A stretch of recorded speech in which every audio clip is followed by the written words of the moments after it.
Halo, jumpa lagi bersama saya dalam studi Al-Quran. Kali ini kita akan membahas topik tentang Daud dan Salomo yang dalam Islam dikenal sebagai nabi.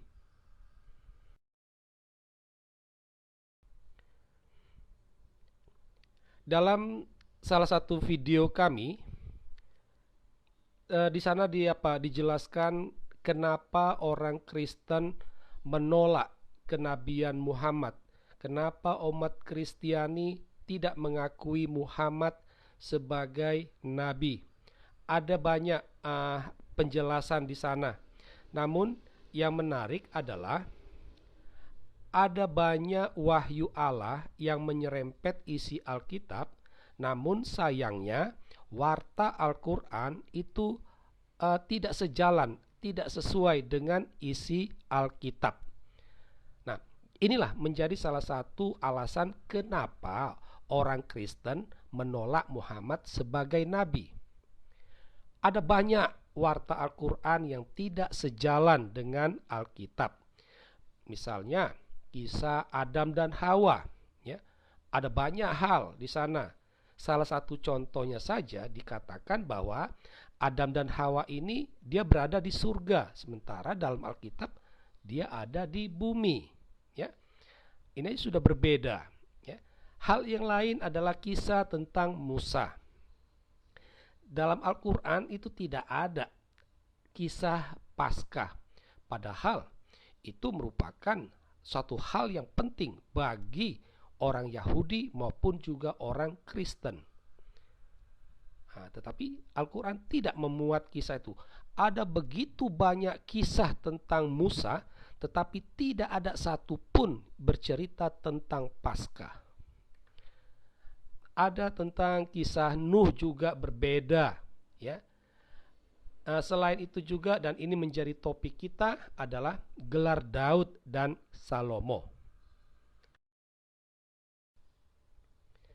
Nah, dalam Islam, Daud dan Salomo atau Sulaiman ini dianggap sebagai nabi.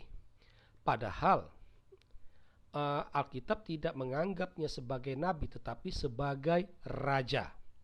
Ya, ini yang agak aneh gitu. Nah, menjadi pertanyaan kita adalah kenapa? Kenapa uh, Al-Quran menganggap Daud dan Salomo itu nabi?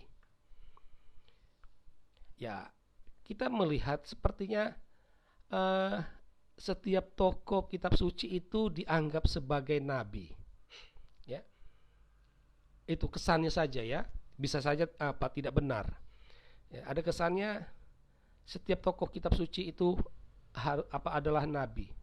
Padahal dalam Alkitab tidaklah demikian. Tidak semua tokoh dalam kitab suci itu adalah nabi. Alkitab memiliki semacam periodisasi, ya. Ada zaman bapak bangsa Ibrahim, ada zaman nabi, hakim, dan juga ada zaman raja, ya. Daud dan Salomo itu bukanlah nabi. Ada kesan juga bahwa Al-Quran tidak paham tentang konsep nabi, sehingga dipukul rata saja. Oh, Daud dan Salomo itu nabi. Karena apa? Karena Daud dan Salomo itu salah satu tokoh penting dalam sejarah Israel, ya, sehingga pasti dianggap nabi. Nah, begitulah kira-kira. Namun yang paling menarik adalah ada kesan yang sangat kuat. Daud dan Salomo ini sebagai nabi, ini hanya sebagai tameng dari sisi buruk Muhammad. Seperti apa itu? Ya, tentang kehidupan seksualnya dan juga poligaminya. Ya.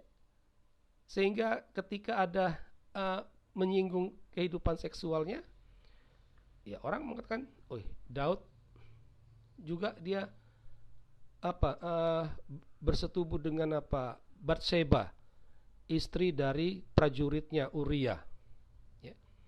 Kalau berkaitan dengan poligami, Salomo dia punya istri yang banyak.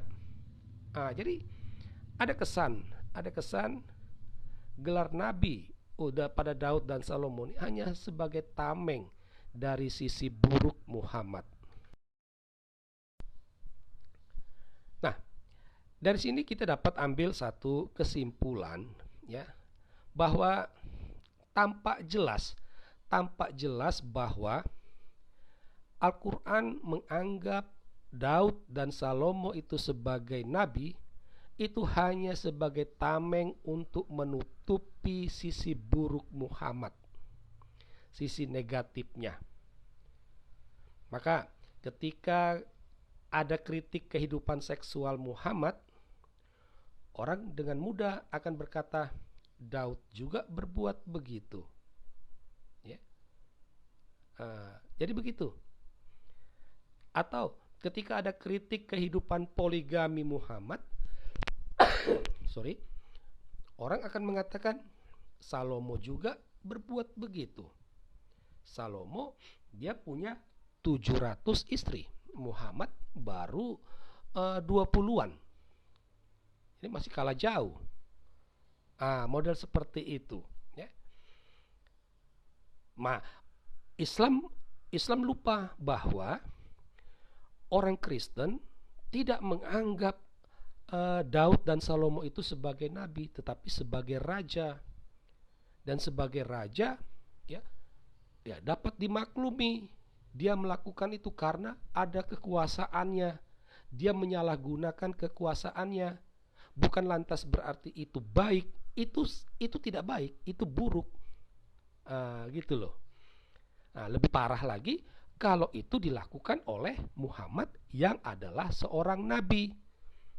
Akan tetapi ketika kritik ini dilontarkan, orang akan menutupinya dengan Daud juga begitu, Salomo juga begitu. Nah, itulah. Jadi tampak jelas gelar nabi untuk Daud dengan Salomo itu hanya sebagai tameng menutupi sisi buruk Muhammad, ya. Atau dengan kata lain, kita bisa mengatakan bahwa Daud dan Salomo ini sebagai nabi ini hanya untuk membenarkan keburukan Muhammad, ya. Untuk membenarkan. Sudah jelas-jelas buruk, masa seorang nabi bersetubuh dengan anak usia 9 tahun? Nabi apaan itu, ya? Masa seorang nabi punya istri yang begitu banyak, menikahi menantunya? Nabi apaan begitu? Tetapi orang membenarkannya karena apa? Oh, dulu Daud juga begitu. Oh, dulu Salomo juga berbuat begitu. Jadi hanya untuk membenarkan perbuatan keburukan dari Muhammad itu. Nah, inilah alasan mengapa dalam Islam Daud dan Salomo atau Sulaiman ini dianggap sebagai nabi. Semoga studi kita kali ini dapat memberi sedikit pencerahan. Sekian dan terima kasih.